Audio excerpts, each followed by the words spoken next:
দুষ্টু একটা ছেলে আমায় পাগল করেছে, সে যে মিষ্টি মিষ্টি চিঠি লিখে পাঠিয়ে দিয়েছে, সে আমায় ভালোবেসেছে। হাসিনা আপা তোমাকে আমি চিঠি দিয়েছি, তোমার সাথে আমি ভালোবেসেছি। ওদি বন্ধুরে তুমি ভালোবেসো না, তোমায় কোলে তুলে নিয়ে আমি আদর করবো, তুমি পড়ে যাবে না।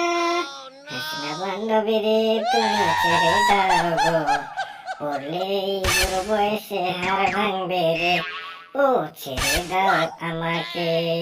মোদি বন্ধু রে পড়বে না রে, কোলে তুলে নিয়েছি আমি শক্ত করে ধরেছি, তুমি পড়বে না রে। হাসিনা বান্ধবী রে তোমার কথায় বিশ্বাস নাই রে, যদি ফেলায় দাও এই বুড়ো বয়সে হেগে দেব রে, হেগে দেব রে। মোদি বন্ধু রে তুমি হাঁটতে পারো রে, হাগলে আমি খুশি করে দেব বন্ধু রে, তুমি চিন্তা করো না রে।